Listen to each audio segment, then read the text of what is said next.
viewers, welcome to Taste of Wonder Kitchen. இப்போ நம்ம அடுத்து செய்ய போகிறது கார கொழுக்கட்டை. அதுக்கு தேவையான பொருட்கள் வந்து கடுகு, உளுத்தம்பருப்பு, கொஞ்சம் பெருங்காயம், உப்பு, 2 காஞ்ச மிளகாய், கருவேப்பிலை, கொஞ்சம் தேங்காய் பழுப்பெல்லாம் நறுக்கி வச்சுருக்கேன், 1 டம்ளர் மாவு. இப்போ 1 ஸ்பூன் எண்ணெய் ஊற்றிட்டு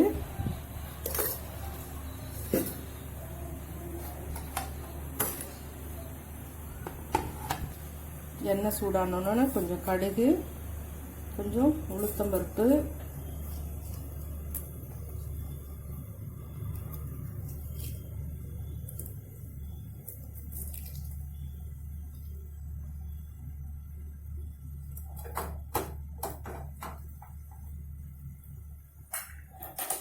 கடுகு உளுத்தம்பருப்பு பொரிஞ்சிருச்சு. அதில் 2 காஞ்ச மிளகாய் கிள்ளி போடணும், கொஞ்சம் கருவேப்பிலை போடணும், கொஞ்சம் பெருங்காயம், நம்ம பல்லுப்பெல்லாம் கீழே வச்சுருக்க தேங்காய்.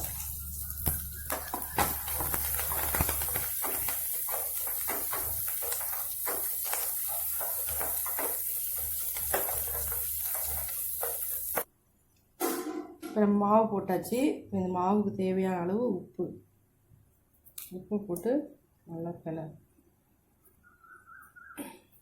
உப்பு ஒன்று சேர்த்துட்டு இப்போ நம்ம தாளித்த அந்த தாளிப்பை இதில் கொட்டிடணும்.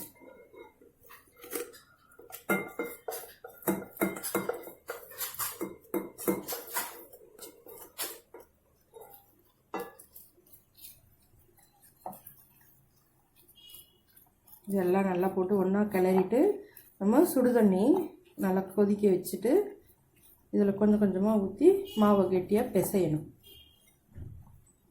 தண்ணி சூடான தண்ணியை இதில் ஊற்றி கொஞ்சம் கொஞ்சமாக ஊற்றி கிளறணும்.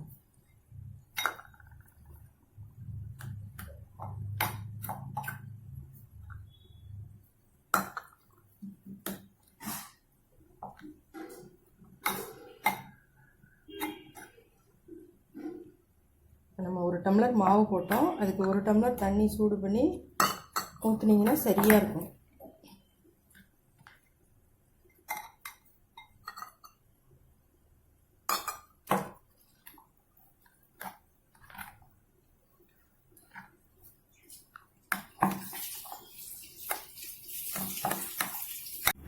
நம்ம மாவு ரெடி ஆகிட்டு இந்த மாதிரி சின்ன சின்னதாக உருண்டை உருட்டி வைக்க வேண்டியதுதான். இந்த கொழுக்கட்டைக்கு கொஞ்சம் தேங்காய் எண்ணெய் தொட்டுக்குங்க, நல்லா வாசனையாக இருக்கும். இப்படி சின்ன சின்னதாக உருட்டி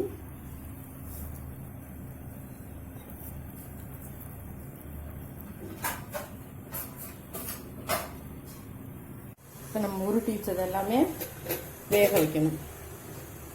அதே மாதிரி இட்லி பானையில் தான். இது ஒரு 10 நிமிஷம் வெந்தால் போதும்.